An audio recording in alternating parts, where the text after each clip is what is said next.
Hello and welcome. This is Japan, and I figured I've never really watched Lucha Underground other than clips and certain matches and stuff, so I figured why not just watch all of them? And maybe I'll go episode by episode, or maybe there'll be times that I'll do multiple episodes in each one.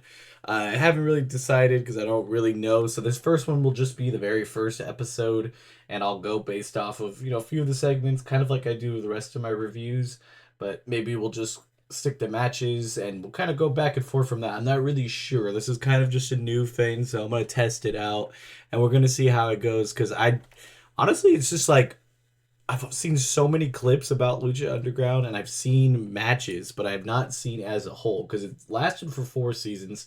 Heard the last season was pretty bad.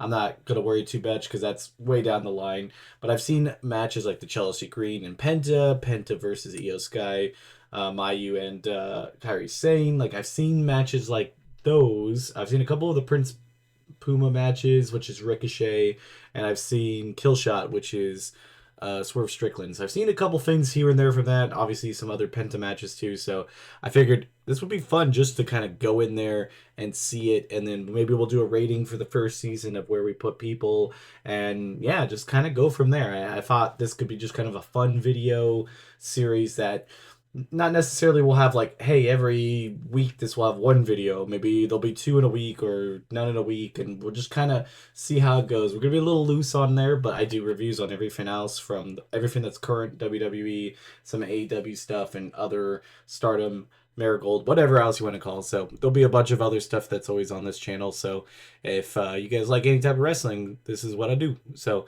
let's just jump into it. This is from the very first episode. It was called Welcome to the Temple. The whole premise, if you're not up to date with Lucha Underground, or was up to date, why do I say up to date now like it's a thing? This was from 2014.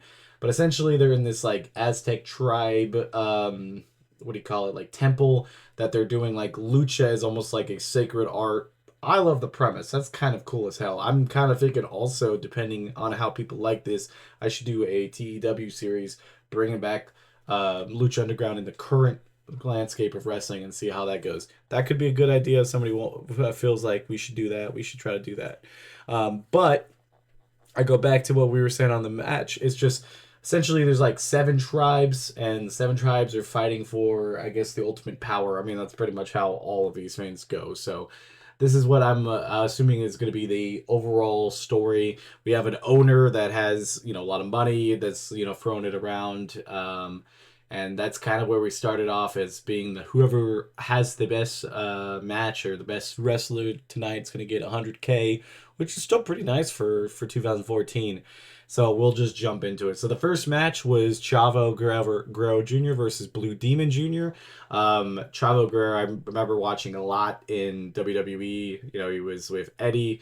And I don't think like I really could think of like how good of a skilled wrestler or not he was during that time. He was kind of just like Eddie's tag team partner, and then I remember him a little bit on his own.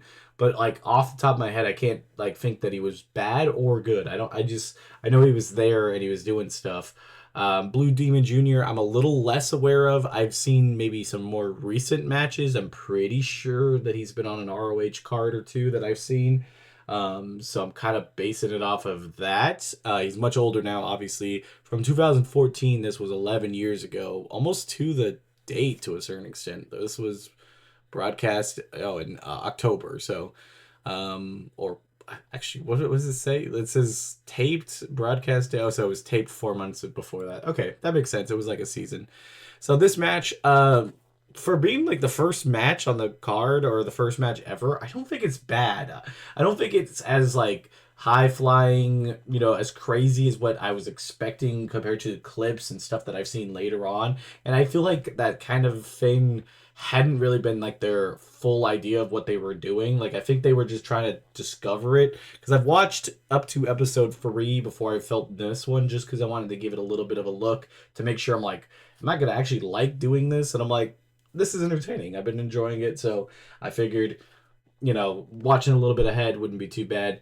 But just overall seeing this match is definitely one of those matches that's good, but I do feel like the high octane craziness that we could see in the future probably will definitely dwarf this altogether. So I'm gonna put it in a solid C. I thought it was a good way to start off the whole entire programming.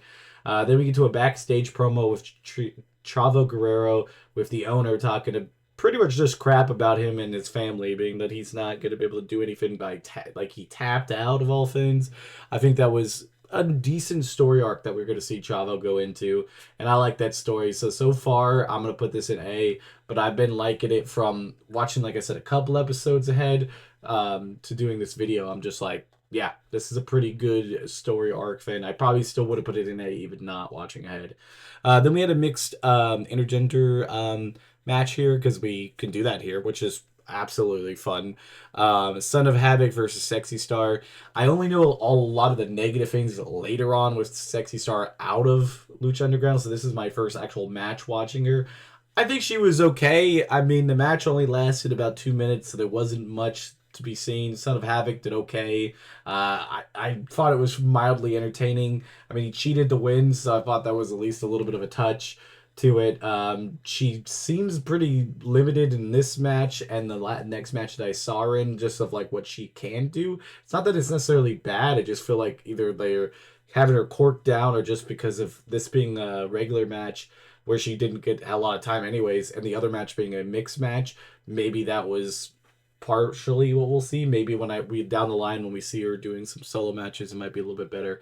I put this in C. It really just is on that cusp of putting down in D just because of how fast it was. But it was more of a storytelling match, and I could kind of tell that's what they were going for. Because Son of Havoc was just kind of being more of like an ass about it. So overall, not bad. Then we get to the main event is Johnny Mundo versus Prince Puma. Johnny Mundo is John Morrison from WWE and now Johnny TV in AEW. I do remember him a lot in AEW. I mean WWE. I haven't really seen much of his stuff in AEW. He's a little bit on the older side, and I think he's kind of not had as much I guess screen time because he's kind of in ROH.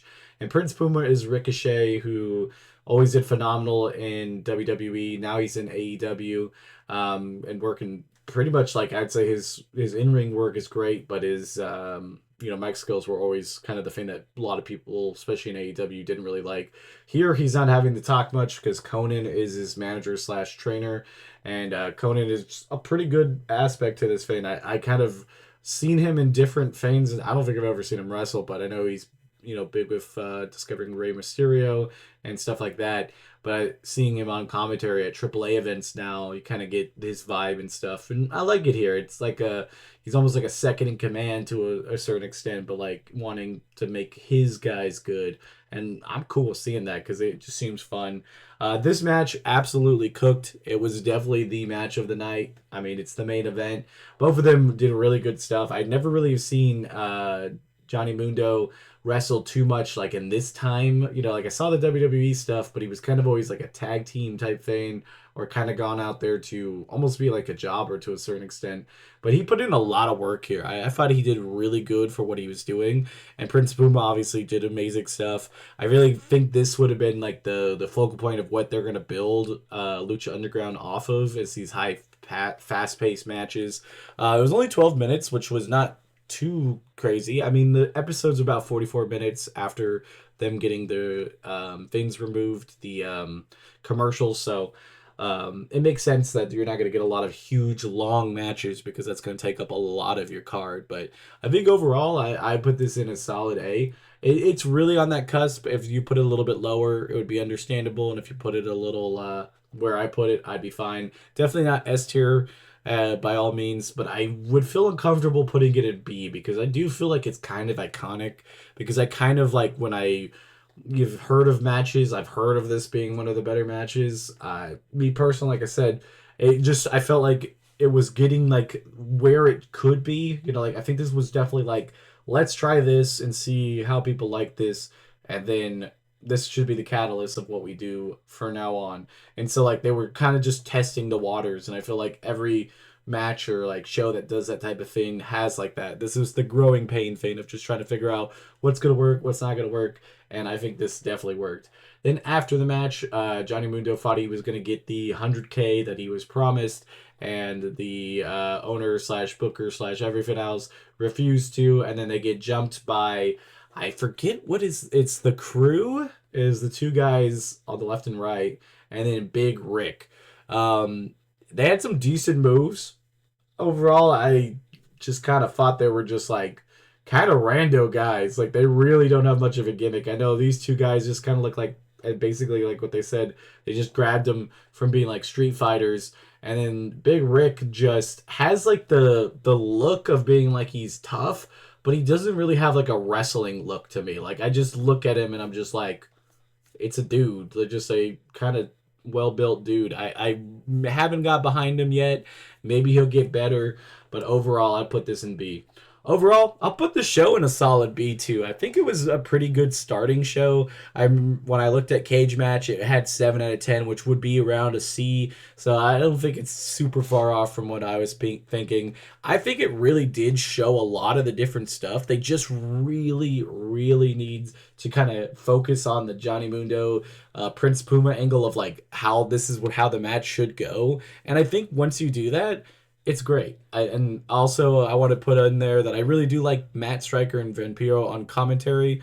I thought they were pretty good. I know a lot of people didn't really like that duo. I've like vibed with it enough that I've seen other commentary duos way worse than them that like they had a decent part. It's also 2014, so some of the stuff that they say isn't always the greatest, but I do think surprisingly for being 11 years old so far, I haven't heard or seen anything too crazy on this so far. The sexy star, like when they brought her up and stuff, they obviously had a little bit of comments about her being a woman, but I think they overall did okay.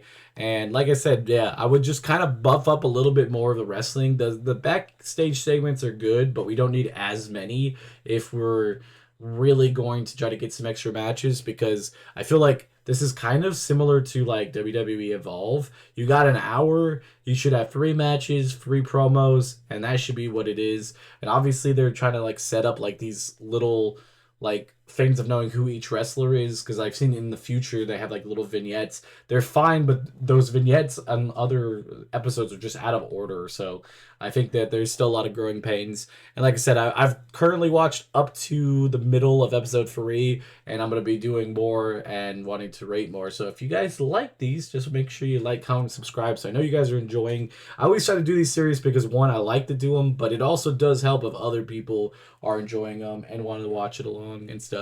All the episodes are on the internet archives. So if you are wanting to watch by yourself, they're all up there, at least for season 1. I'm pretty sure season 2 and 3 and 4 are also on there. I could be wrong. It's been a while since I've had it. I've had this saved as a bookmark and been like, man, I need to watch this as soon as I could. And I always put it off, but I was just kind of having one of those days where I'm kind of not feeling great. Took off night for stream, and I'm like, let's just start watching some of this while we hang out and play some TEW in the background. So I enjoyed this episode, and I hope you guys enjoyed the review, and I'll see you guys on the next one. Bye, guys!